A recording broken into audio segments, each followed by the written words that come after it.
here. We have one of the nicest MCs coming out of Brooklyn, New York, Coney Island. He goes by the name of Lil Dee here. He's really making an impression on the hip hop world and saving it to the fact that all these hip hop legends are wanting to work with him and collaborate him and reach out for support. We have one of the nicest. You got to support him if you really love this hip hop culture, that real hip hop.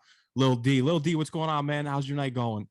I'm chilling, man. Just chilling. Got home from school. Just chilling right now. Almost graduating? Yeah. This year, in June, finally. It's been a long time coming, but I really enjoyed my time in high school, though. But it's time for a change, no doubt.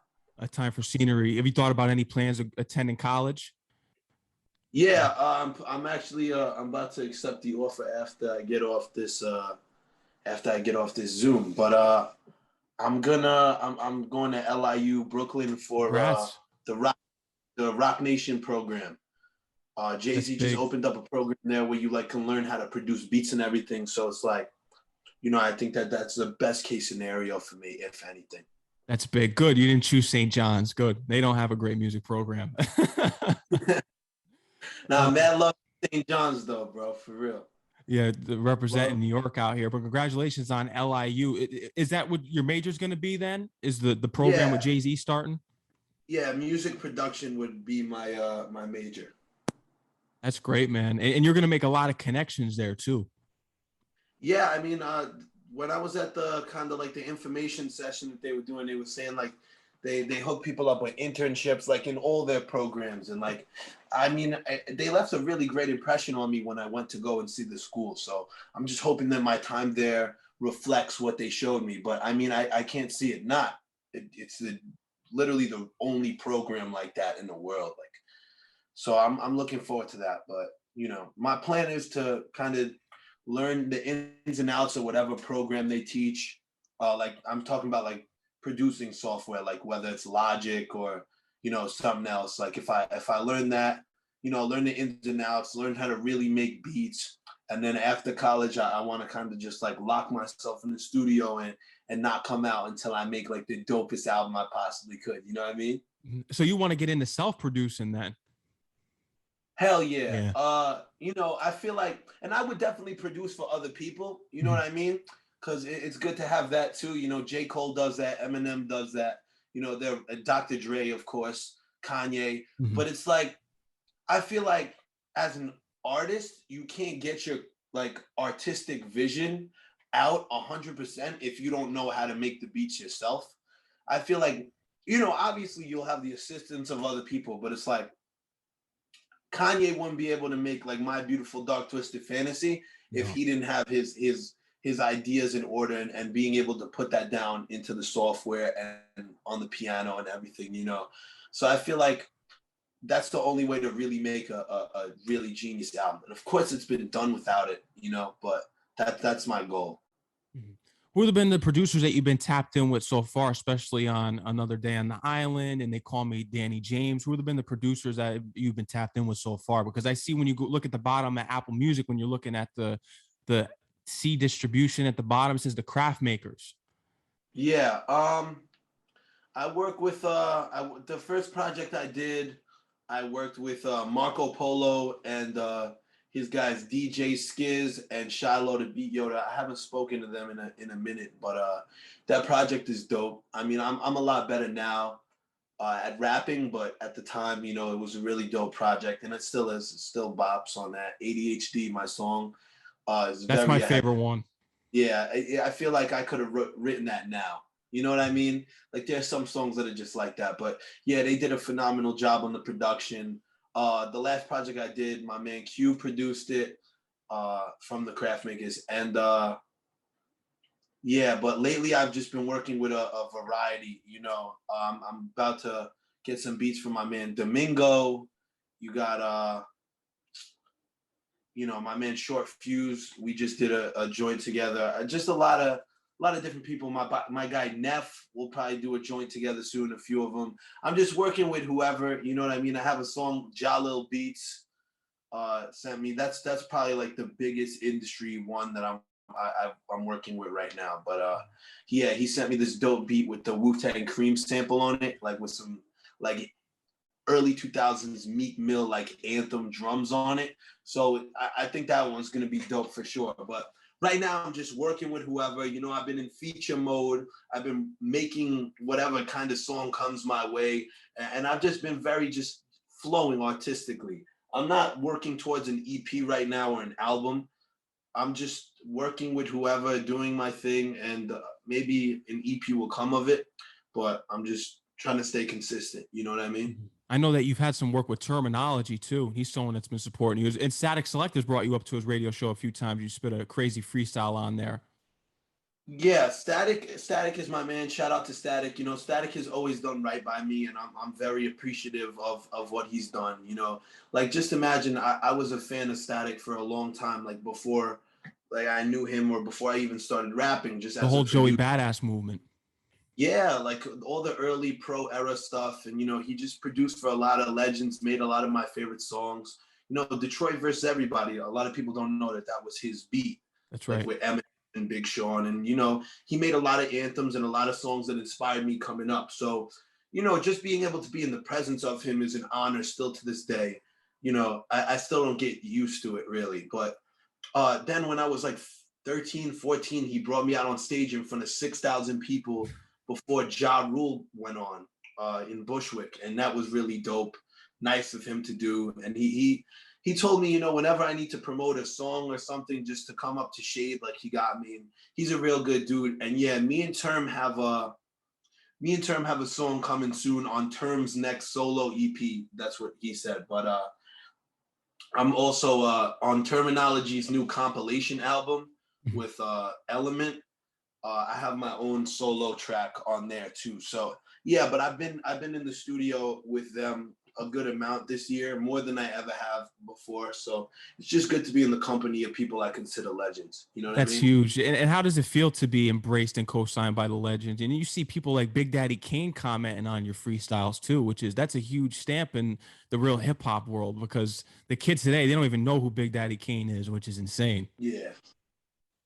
Kane is just, you know, I kind of got used to it. A lot of people showing love, but like when Kane showed love to me, it was like insane to me. And I hit him with a Happy New Year text right when January rolled around, and he wrote me like a paragraph just telling me how like he believes in me and how he really wants me to make it. And like this, imagine like this is one of my biggest inspirations. And Redman does the same thing.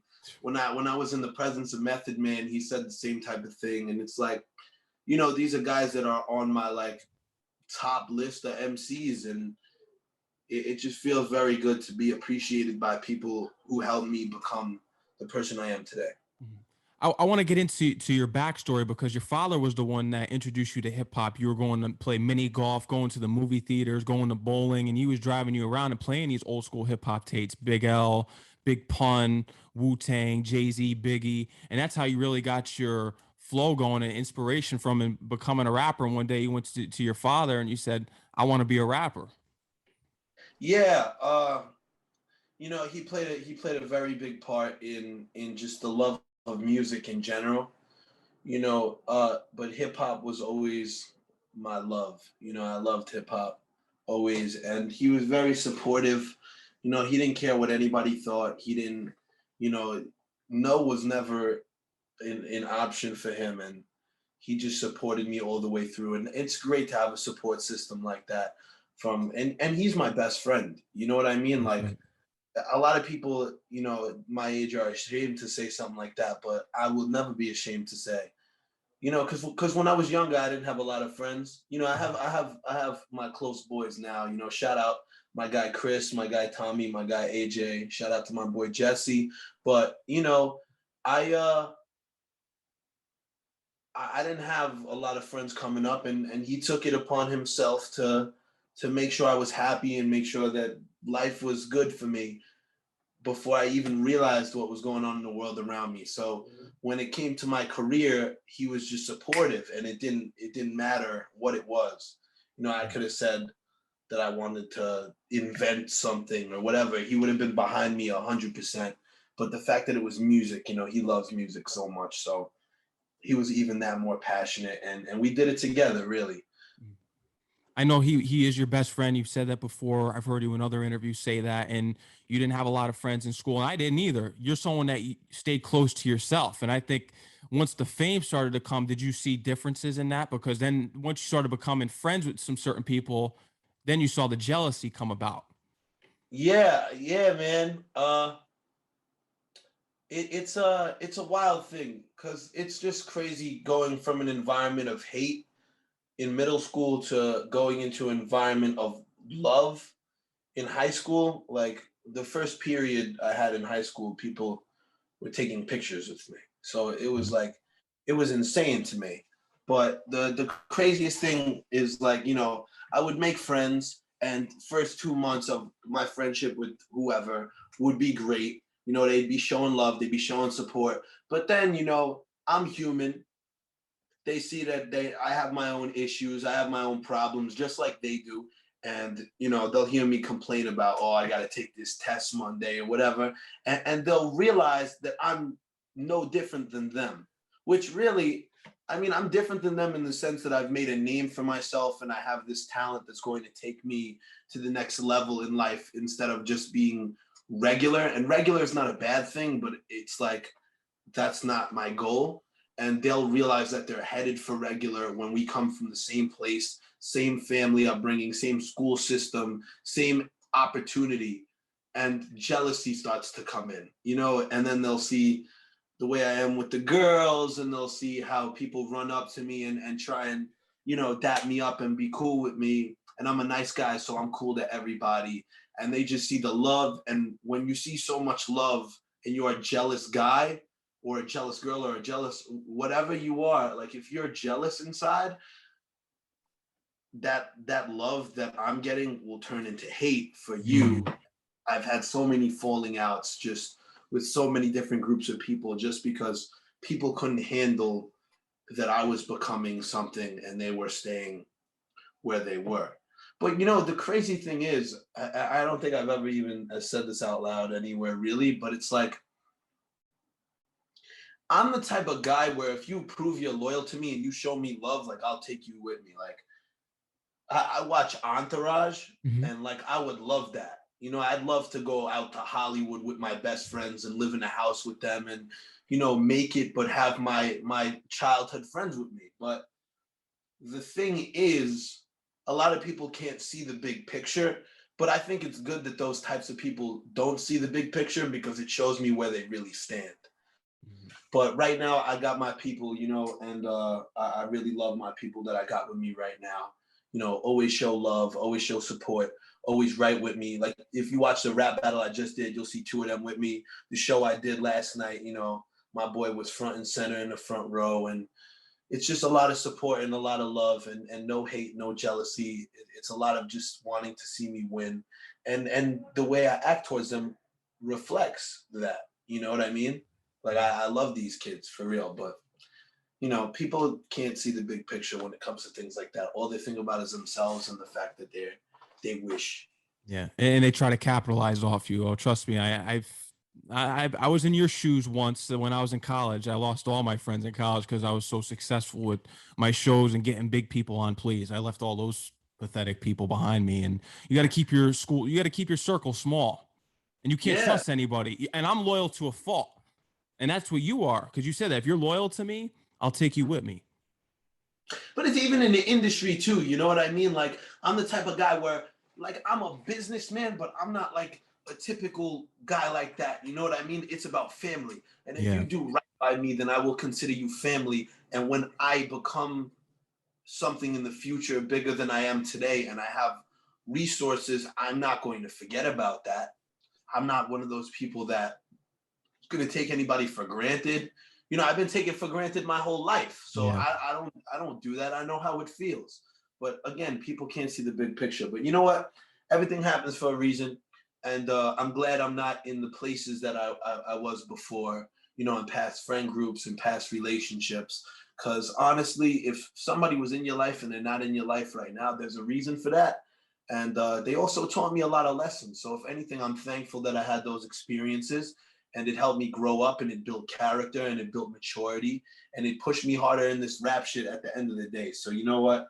Shout out to the people that, you know, weren't able to see the big picture. You know, cheers to that. Yeah, they didn't see the big picture like Big L. One of the greatest albums ever. Yeah, 100%. Everyone always says that the first one is the better album, Lifestyles of the Poor and Dangerous, but I like the big picture better. Lifestyles of the Poor and Dangerous had I guess I'm not going to say message, but it was more of like a unity between the tracks.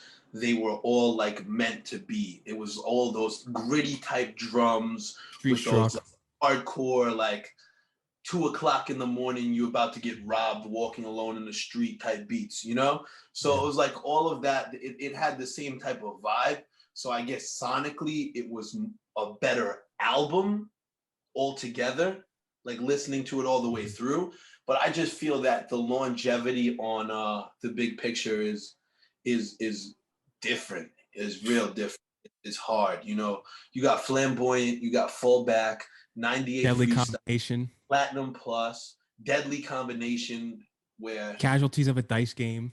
Casualties, yeah, for real. You know, you got a lot of dope tracks on that, and I feel like, you know, the features tried to show out and do their best, but Big L still came hard posthumously.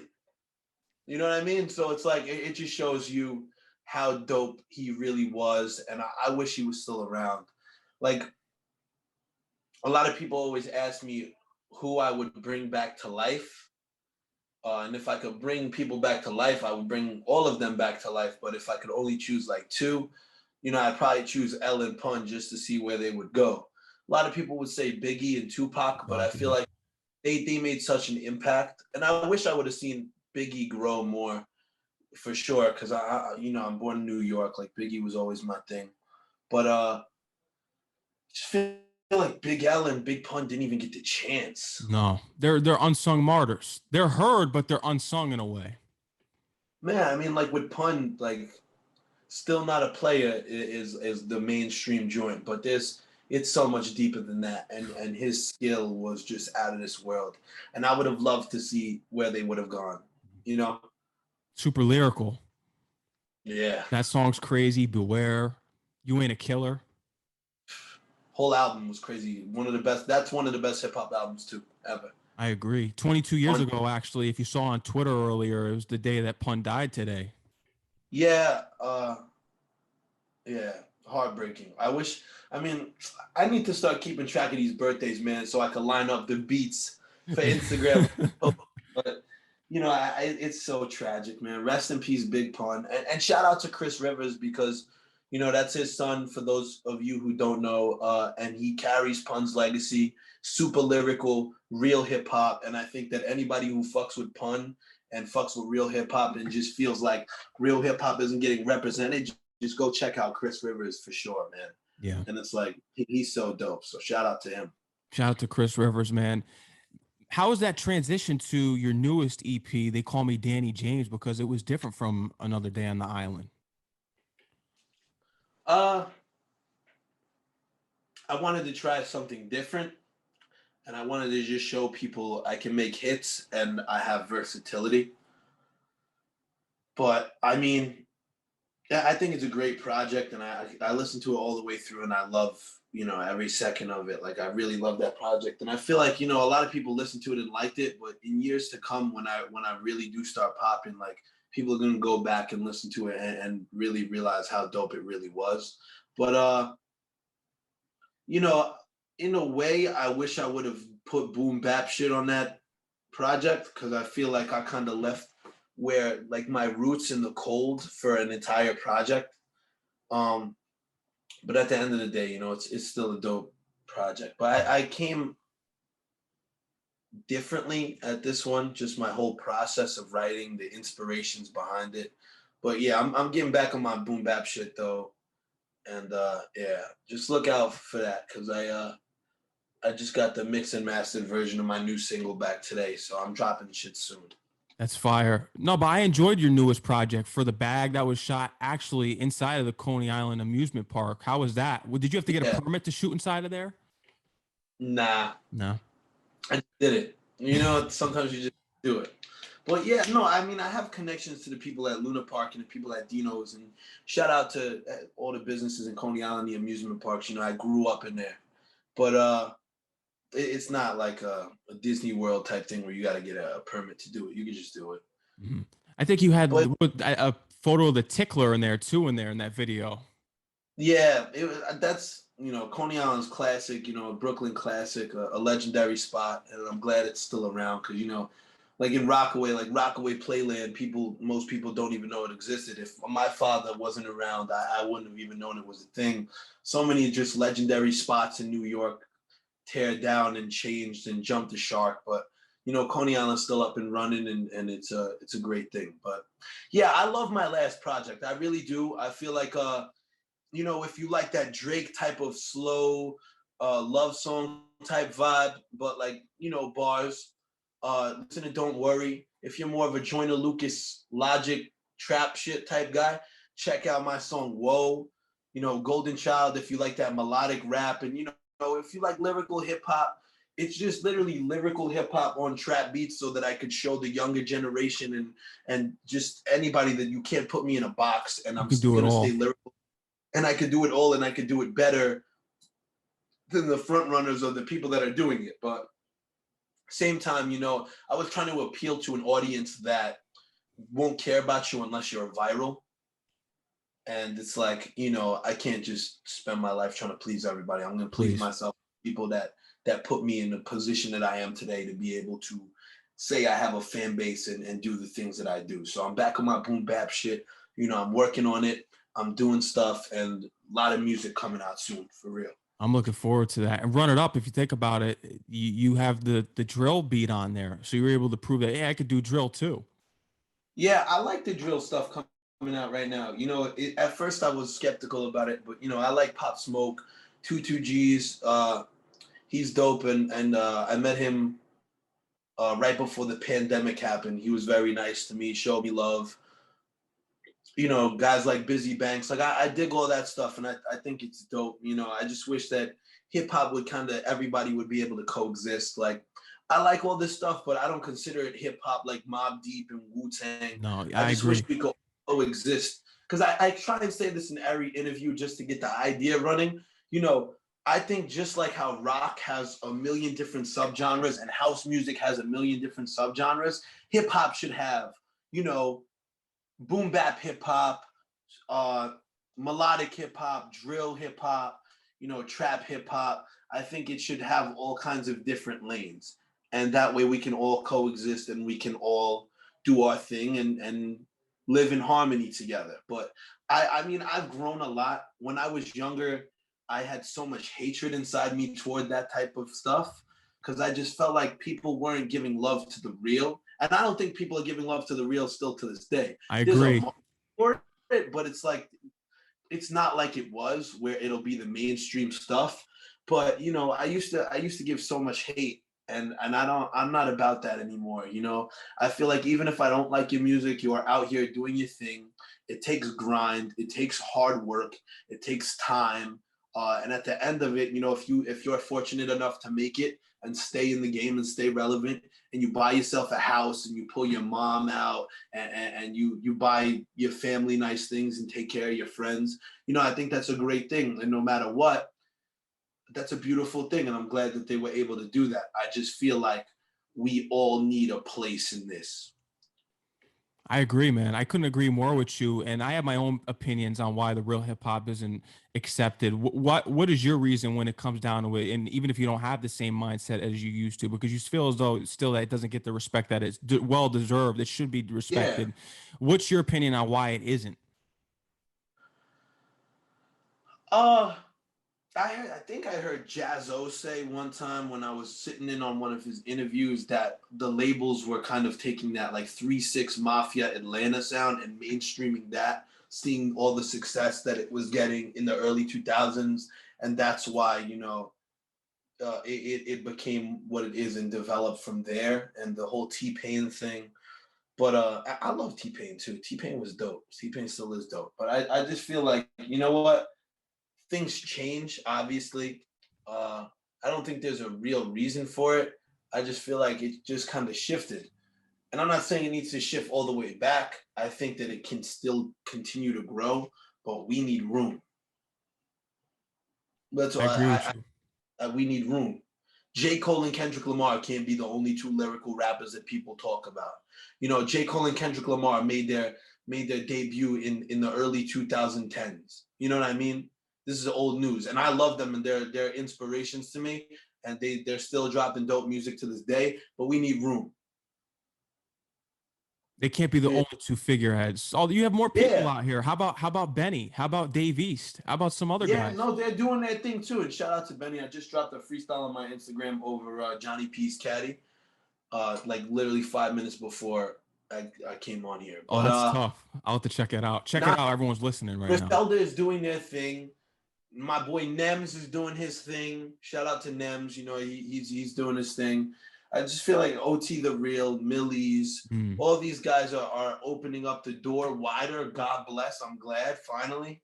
But I just feel like, you know, there needs to be room. They got to open up the door and make room. I feel like if Mobb Deep came out today, they wouldn't be recognized No. like they were. Shook Ones would just be an underground classic, which breaks my heart, you know?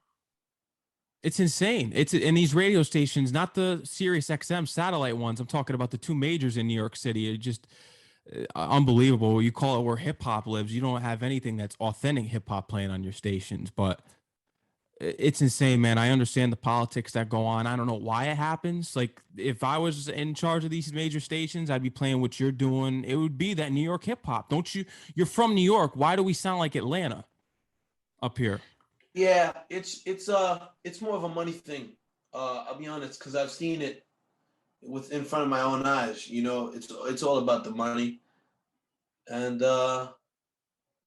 you know, the labels are trying to stay afloat, especially in this digital age of, you know, people being able to make it independently. So the labels kind of got the monopoly over the Hot 97s and the Power 105s. But, you know, I plan to break through that barrier, and I plan to, whether it's this year or the next year or in 5 years, 10 years, I plan to have my music and just more shit like me playing on there, just trying to push through and break that barrier. But, you know, it's just a lot of people trying to get a bag, and you know, everybody needs money and they want money to feed their family. But at the same time, you know, you see people go from being right next to the legends to kind of just bringing people up that are talentless in a way. I agree. And yeah, I feel like it just needs to change, like open up another lane, you know? Michael But that's Rapaport's someone that's heavy as a supporter of yours, and he posted one of your videos. We all know why, because you told him one day Michael Rapaport's gonna make my documentary, and all of a sudden you're in class, your phone is blowing up, you go to lunch, and all of a sudden he reposted your video and you hit 20,000 followers on Instagram.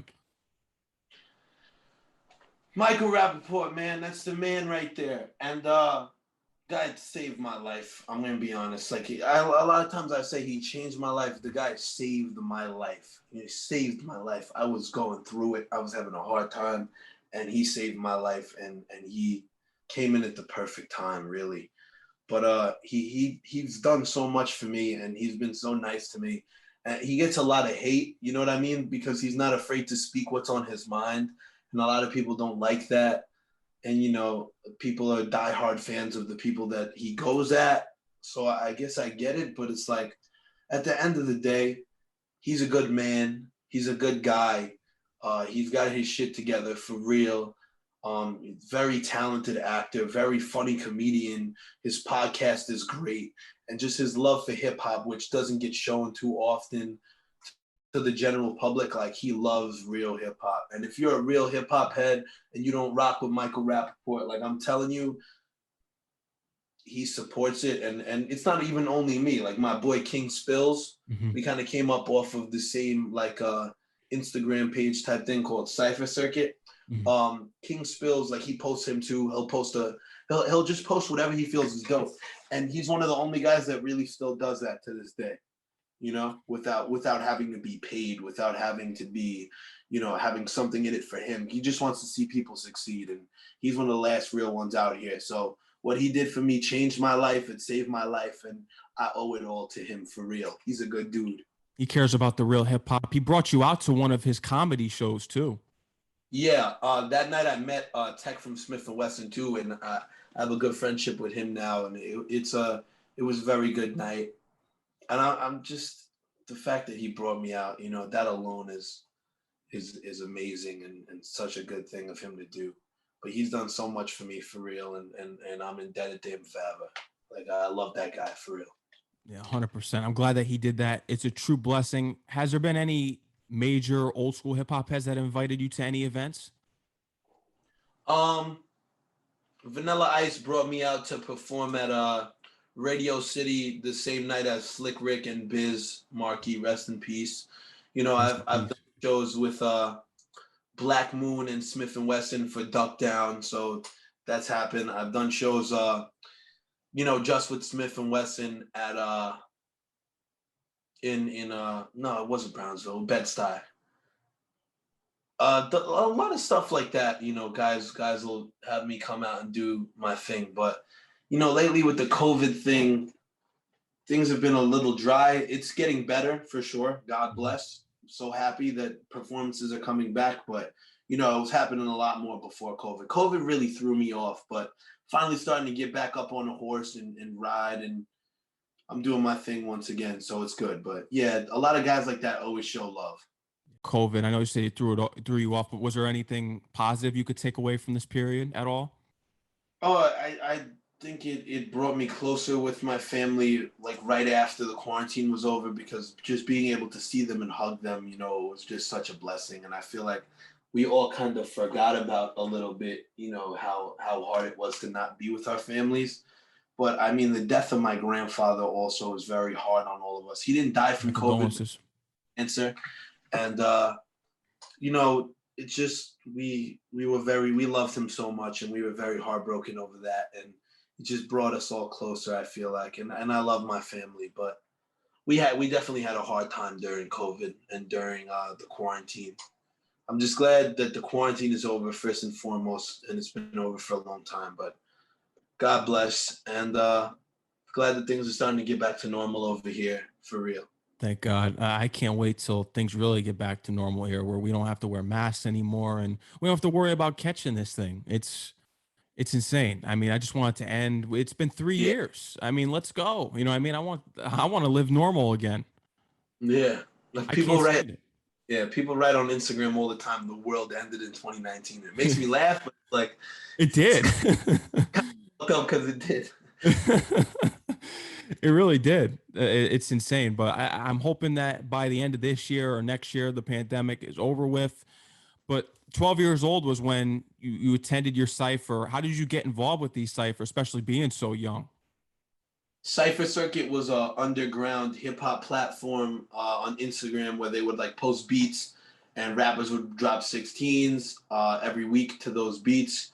They would get featured on their podcast, and then once in a while they would do shows in Philly, like ciphers like that. So those two first ciphers that you'll see when I'm like 11 and 12, those happened when, like, from those guys, Cypher Circuit. And it's not a thing anymore, but you know, I actually really wish it was, because you know, it kept a community together of just real hip hop. And whether people were gonna make it or not, or people were just doing it as hobbies, you know, it's like a what if type thing for a lot of people, where they wanted to be a part of the culture so much, and they had people support their music, people to collab with, and it was a great thing. And I hope somebody does something like that once again, that has the effect that did.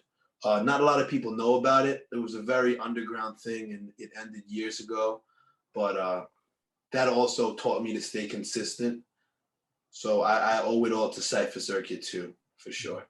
Something I could say about you that I respect is that they say a lot of battle rappers and rappers who do a lot of ciphers can't make songs. You can make songs. I can tell you that right now just by listening to your two EPs. So you broke that barrier, and you didn't want to go into that America's Got Talent nonsense and be marketed and stereotyped as the just this person who was just who won the talent show at that big show on TV. You wanted to take this seriously and take it the hard way. And that's important. And that's what's going to get you the most respect in the end.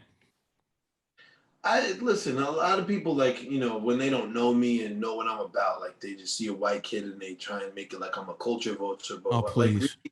really, I'd be dead if it wasn't for hip hop and like this culture.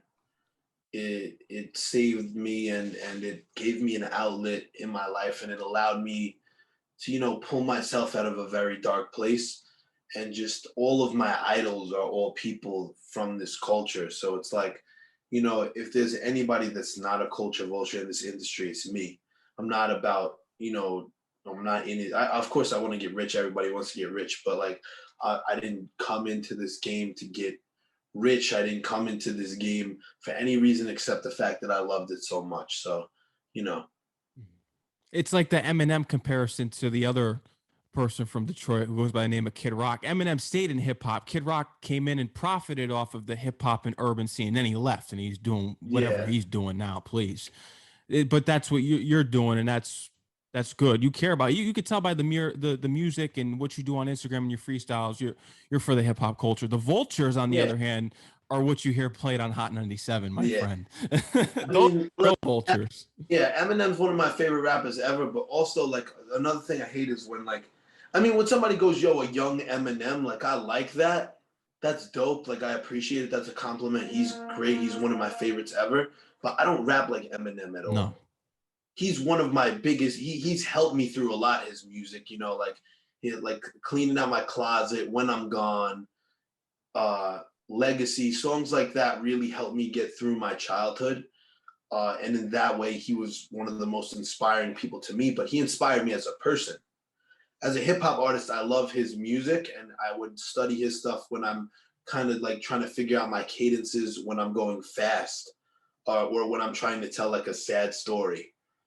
But I mean, in my flow, it's more Nas, Big L, Pun. Those are the guys that really inspired me, like spitting wise. So it's like I don't rap like Eminem. A lot of white guys just get that comparison right away. But if there was any white guy that kind of, I guess I rap like, is Logic. But even that, I didn't find out about Logic until like 2 years into me rapping. So it's like me and Logic are inspired from the same people. But he inspires me now. He's so dope. But it's like that wasn't a founding father of my flow. Like that's not what I got it from. So a lot of people just try and take that thing and run with it. But at the end of the day, I'm a student of the game. I love the hip hop culture like it was a family member. You know what I mean? Like it's in my blood, and I will love it forever. And I'm never giving up on it, and I'm never going to let it go or let myself, not see clearly. I'm gonna stay true. That's important, and we need more people out here like yourself, because you're preserving the real hip hop out here, and then you inspire the next generation that comes up. Especially you being 17 years old.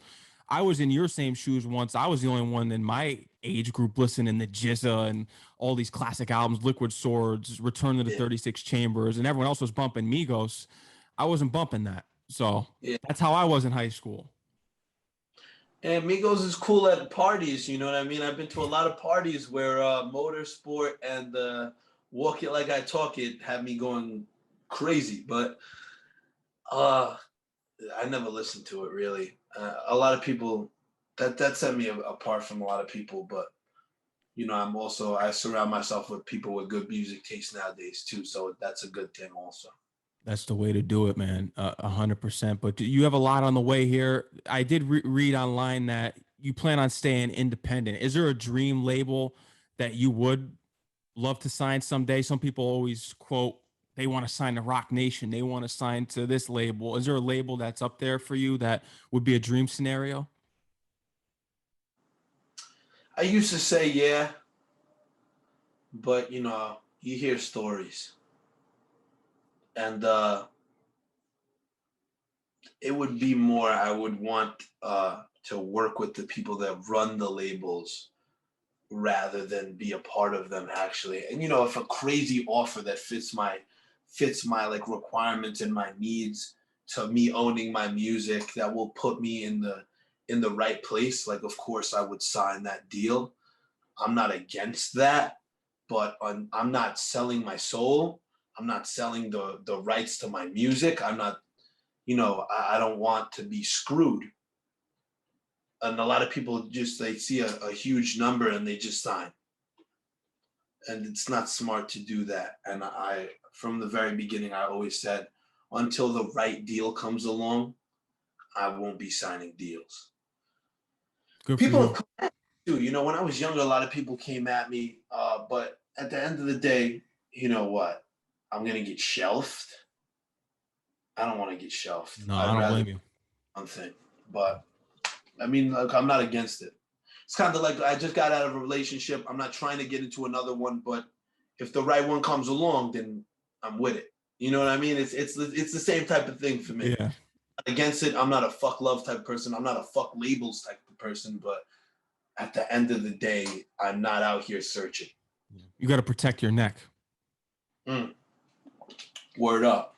You got that right, man. You've come a long way since writing your first song, DMX Party Up. Yeah. That was the first beat that you wrote to. Yeah, you really did your research, bro. Hell yeah. I was at my this kid's birthday party that I grew up with, and I was just like, yo, let me get the mic. And they put that beat on. I didn't even write it to that beat. They just had that beat thrown on. I was like, okay, I can rock with this. DMX too, one of my biggest inspirations, and I didn't really talk about it ever. But he always, whenever I wanted to go hard, I would just listen to him all day and then I would write something. It's Dark and Hell is Hot, Flesh of My Flesh, Blood of My Blood. 2 classic albums dropped in 1 year. Saved Def Jam's ass. Yeah, he's a man. He'll live forever. One of the And when greatest. I had COVID when he passed, and I was just stuck in my room, couldn't really leave anywhere, and I was going down the rabbit hole of DMX videos. I saw that video of him at Woodstock '99, and I started crying, like when he was going oh, and the whole crowd was just like responding to him, and they loved him, and you could see the look in his eyes, and it looked like the whole world was in front of him, and like. We just saw how legendary he really was, and he made a lot of people's childhoods, and he made a lot of people's lives like better just by creating that type of music. That if you wanted hard, he had hard. If you wanted smooth, he had smooth. If you wanted storytelling, he had that. If you wanted that party shit that you just went crazy to, he had it. He had it all. He was the man, and he lives with me forever, inspiration wise. One of the greatest to ever do it. One of the unique MCs out there. Like you said, he's got everything for you. Yeah. Insane. Sure. It was a tragic loss that we lost, and we lost a lot of hip hop legends in the past 2 years between Biz Markie. Then you have the whole Digital Underground with Shock G dying. Crazy. Yeah, very, very sad. MF Doom. MF Doom was big. Trying to think about who else. Sad that we gotta sit here and think about it, right? Yeah. We lost too many real hip hop warriors out here, and I think that's what you're aspiring to be, as a real hip hop warrior, someone that's going to be on that stage like DMX, drawing crowds like that, drawing that real authentic love. Your father's name is Darren. Your name is Danny. So that's how you got the Lil Dee, because it was Big D, Lil D around the house. As a person and just someone in this industry, do you want to be respected as Lil D or Danny James? Because DMC, if you've done your research on DMC, Daryl McDaniels, he was someone that struggled with that. He's like, I'm only known for being DMC. I want to be known as Daryl McDaniels, the kid from Queens. You have that struggle between both sides of your personality? I want to conjoin them. That's what I want to do. Sometimes I have a hard time doing that. It's more like a Clark Kent Superman thing. I would like to be Superman all the time. Sometimes it's hard to do that when you have to go to school and you have to surround yourself with things that don't necessarily want to be around. But that's more of my struggle, just kind of just bringing them together to get a happy medium where like I could feel good all day about it. Like I want that high of being on stage all day. throughout my life. So I mean, I've gotten a lot better at that too over the years, but that's something that I definitely want. But you know what? My thing was always not Danny James, but Daniel never got no love, never got no respect. You know, people always kind of shit on that side of me when I was younger. And it was like, there was no love, there was no support, there was nobody by my side that wasn't blood related to me except my guy Lavelle. Shout out Lavelle. It was a struggle. And, you know, it was never no love, never no respect at all. And then when I came up with Lil Dee, it was like a different person that got a completely different group of people, like the Cypher Circuit guys I was telling you, my fans on Instagram, the people backstage at the shows I was doing, you know, the Instagram community, the fan base, the YouTube community, just all the love that I was getting from there. It was like dope, but it was two different people. And if anything, I would say that Danny is the middle ground. And Danny, I used to not let anybody call me Danny at all. My grandfather, like not the one that recently passed, the one that I don't ever really speak about, my grandpa Arnie on my dad's side of the family, he used to call me that, and I would never let anybody call me that, except I let one teacher in middle school call me that because she said it one day, and at first I didn't want to like kind of be disrespectful because she was a little scary. But me and her grew to have a really nice relationship, and she became special enough in my life where I let her say that. But you know, when I wanted to change my image a little bit, you know, and kind of combine Daniel and Lil Dee together, I was on a cruise and just somebody called me Danny, and I was like, all right, this is where it's going to start right now.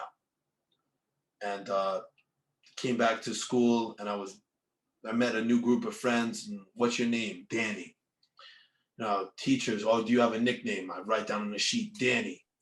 And now it's at a point where nobody calls me Daniel ever, except people that knew me back then. But the people that knew me back then, I have no interest in talking to most of them. You know what I mean? But if anything, you know, I've just been working on finding that happy medium in Danny. And it might sound crazy to somebody who doesn't understand, you know, having different sides of yourself, struggling, trying to bring it all together. But, you know, I feel like I've gotten farther with it than I ever did in my entire life. And just reinventing myself and becoming better at not only just being a rapper, because I've done a pretty good job at that, but just as a person dealing with things, you know, Danny is the key to it. I'm glad that you expressed that, man. I think that's important, especially for rappers, because they struggle with their personalities, and they, at the end of the day, they want to feel as though that they're comfortable in their own personal space and open up and being themselves. Yeah. And I think you're finding that way. Dude, it's crazy because it's like sometimes, you know, before a show, I'll like look at myself in the mirror and I'll just like be just a regular Clark Kent, and then I'll step on stage and I'll be Superman in that shit, like beating the crap out of Lex Luthor, and then get off stage and I leave the venue and I go to sleep and I wake up the next day and it's back to the Daily Planet, you know? Yeah. But a lot of people, rappers, actors, comedians, radio personality, a lot of people have that same issue where they just have problems being comfortable in their own skin. And I've gotten through tons of insecurities, you know, and I've learned to really just start loving myself and being surrounded finally by a good group of people, and, you know, always just having the support of my family and having the support of my fans and not overlooking that. It's helped me a lot for sure. But, you know, I'd advise anybody out there having that same problem to try not to be too hard on yourself, because, you know, my dad always used to say to me, it's just not your time. The time will come. You can't force it. It's going to happen on its own when it comes together. And even when it starts to come together, it's not going to just be like that. It's going to take a while. And it hasn't even fully happened for me yet because I'm still just trying to get used to everything. But if you're having a problem, you know, and you do one thing and you feel like a superpower from it, and then you have to go back to your regular life, your school, your job, whatever you have going on, your family, and there's like separate, and you want to make it all one and have a middle ground, I would just say to not stress it too much. Work on yourself. Do anything you can to just make you feel better about yourself, whether that's working out or, you know, just kind of trying to cope with whatever depressions or anxieties you have. Just work on yourself. Don't worry about anybody else. And by working on yourself, you're going to learn to not have to worry about anybody else.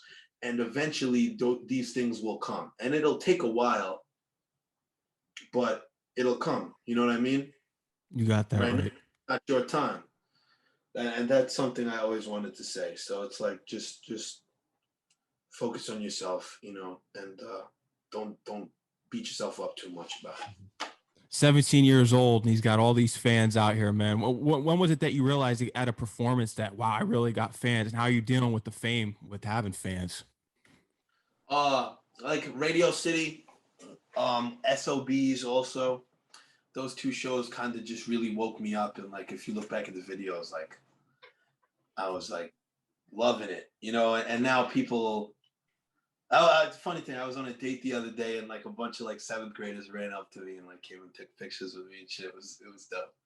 But it happens a lot, you know. It's happened to me like jet skiing in Bermuda, driving around in Rhode Island, you know, just going places, and as time goes on, it just increases more and more and more. But I'm probably gonna regret this, but I can't wait till the day that I walk outside my house and have people swarm my car, and have like Tobey Maguire and yell at people to stop flashing the lights on my windshield. You know, I can't wait for that. And it's like when you see like just complete strangers love you for what you're doing, it has this way of just making you happy. And I haven't lost that still to this day. You know, people started to come up to me when I was 11 as fans, but now it happens a lot more. But as it happens more with a lot of things, the excitement of it fades. But you know what? Whenever I see it, like I could be having the worst day. If somebody will come up to me and dap me up and just keep doing what you're doing, or yell my name, or come up and take a picture with me, you know, it makes my whole day. Mm-hmm. Because I always wanted to be in the place that I am right now. But you know, I'm also ready for the swarm. That's right. Triumph, like the bees. Mm-hmm. Hell yeah. The killer bees, man. That's coming. But you have the support of Method Man, Redman, Michael Rapaport, Big Daddy Kane. Besides that, who was someone that shocked you that was a fan of what you're doing out here? Benny the Butcher, when we met, showed me a lot of love. He sat with me for an hour and gave me advice. Vanilla Ice, Biz Markie, you know, Slick Rick. I didn't get to speak to him like about it, but his boy came over to me after the show and said, "Yo, just letting you know, Rick loved it, and he said to keep doing what you're doing and never stop." There's been a lot of moments like that with a lot of different people. There's like so many. There's so many I can't even. You know, it's been a lot of like dope people that I've looked up to over the course of my life that have showed me love, and it's a great feeling, you know. But there's so many people behind me that support me, and I appreciate every single one of them. That's big. You're doing great things out here, especially for hip hop. I appreciate what you're doing. You're back on your boom bap stuff. I appreciate that you're getting back to that and just what you've done this far, and you're preserving the real hip hop. Anything else that you want to mention that you have on the way here? Anything? You know what? Just if you're not in tune with me, I guarantee you, no matter what you like, if you like real hip hop, like boom bap shit, or if you like more of the new style stuff, you know, you'll dig something that I did, something that I dropped, something that I put out. Check me out. You know, follow me on Instagram, Lil Dee Raps, TikTok, Lil Dee Raps, YouTube, Lil Dee Raps, LILDEERAPS, and on Spotify and Apple Music, Tidal, wherever you get your music, it's just Lil Dee, LILDEE. Check me out. I guarantee you there's something on there for you. And I'm just trying to stay consistent this year and really get back on my grind. But you know, I got singles coming, features coming, shows coming, anything possible that I could do, I got it coming. So check me out, show some love, let me know what you think. Much love to everybody out there listening. Coney, Montana, Lil Matic, those still in the works? I don't know. I mean, I want them to be. Those are just like personality things, you know. At the beginning, I wanted Lil Matic so bad, but then They Call Me Danny James came along, and just calling that Lil Matic would have, in a way, been disrespectful, because I wanted to be like, if I ever do a Lil Matic, it'll be half boom bap, half kind of like new, like trap type stuff, you know, like How We Do, stuff like that. Coney Montana, I wanted that to be the album, you know, after They Call Me Danny James, which was gonna have a very like, you know, like mob movie impact on it. Also got really inspired by my guy The Truth and Frank B, their album Bad Fellas, that made me really want to do that. And I have a song in the archives called Coney Montana that's really dope. I don't know if I'll ever be releasing that. I would love to. I just don't. I want to stay on my boom bap shit right now. I don't want to stray away from it. But you know, these projects could definitely come up in the future. I just don't want to release a debut album until I have the world listening. So I'm gonna wait till that happens. But I don't know if it'll be Coney Montana. I don't know if it'll be Lil Matic. I don't know if it'll be Chairman of the Boardwalk. I don't know. It could be anything. You know what I mean?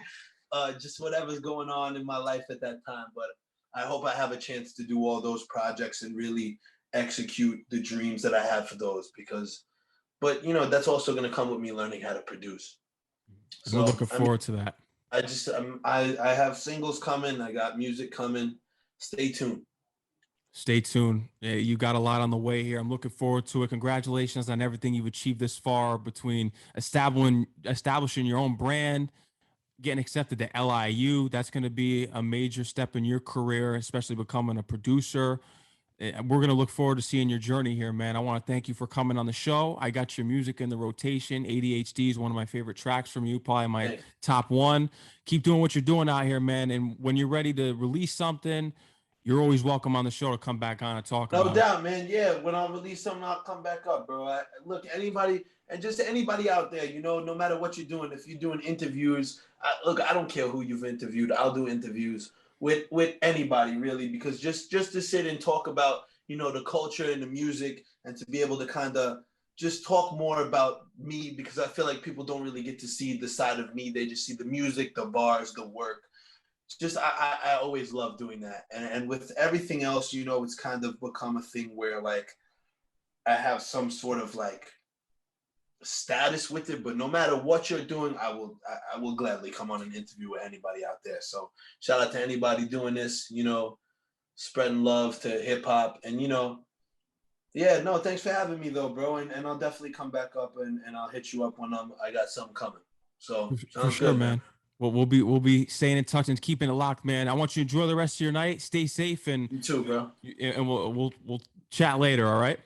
All right, man. Catch you later. Yo, much love. Catch you later, man. Much love to you too, man. Peace.